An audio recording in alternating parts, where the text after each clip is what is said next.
In the late 1960s, George A. Romero stormed on the scene, creating a pop cultural shift in Hollywood horror when he invented the subgenre about zombies. Those scholars talk about Night of the Living Dead being very symbolically tied to the Vietnam War, and then with Dawn of the Dead's black comedy satirical poke at consumerism, we see that he has always integrated humanity into the undead. And in this video, I want to talk about my personal favorite, not only from the Living Dead franchise, but from a zombie movie perspective as a whole, and that is 2009's Survival of the Dead. There is nothing to worry about. You're gonna be just fine.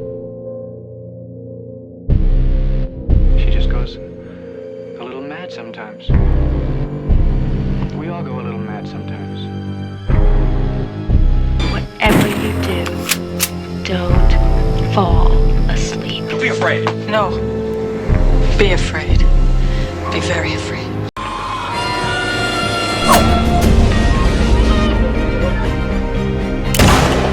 Written and directed by Romero himself, you can see the passion ooze from pen to paper to screen in this transaction. It is phenomenal. Set on an isolated land called Plum Island that is far away from the mainland, two bloody rivalries are at each other's throats, and we have Patrick O'Flynn and Seamus Muldoon. Patrick O'Flynn believes that when the dead are dead and come back to life, you put him down immediately, and Seamus Muldoon, he thinks that he can be some sort of savior of the undead and kind of bring some life back into them, seeing if he can maybe get them back to being close to human. While all this is happening, there's a ragtag band of misfits, former army men, whatever, you know, that typical Romero style, like Day of the Dead and Land of the Dead, where he likes to have army dudes in it.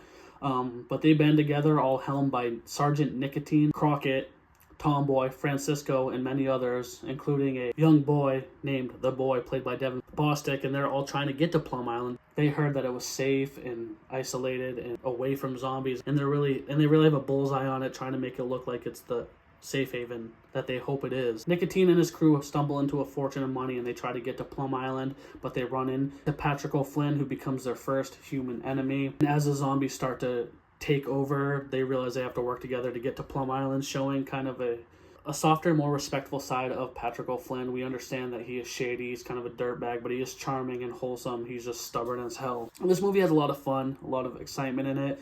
It's not the most action-packed, but when it gets there, it's good. It doesn't have the most carnage and blood, but when it does show it, it's good. It's just not the most craziest of the movies. This one focuses heavily on the human aspect of the story, which I like, because a lot of times, you know, creature features, Kong, Godzilla, zombie movies, they always say humans dumb down the movie and they get in the way, which is mostly true. But in this one, I really feel like the commentary brings a lot of the peak interest to this movie, where I'm going to get into a few spoilers right now. In the heart of mystery holds the darkness of truth, true horror, real madness, drip, fed, dread. Patrick O'Flynn has two twin daughters. One becomes a zombie and the other one doesn't, and she is just as stubborn as their father, and she's kind of teaming up with Muldoon. And then as the army men and Patrick get back to Plum Island, they realize that even though Seamus Muldoon is more of the protector and the one who wants to do right, he might be more evil than Patrick himself. And, you know, Seamus is trying to get the zombies to eat animals, and he's hoping that that can be done, but Patrick just wants to kill all the zombies. Like, there's this one scene at the beginning where this family has their kids locked up in the attic, and some of them turn to zombies, so Patrick had to come in and essentially take out the family just to get to the zombie kids, and that shows at first that, oh, this guy is the asshole and Seamus only has the good intentions. As the movie builds, you see there is no true hero.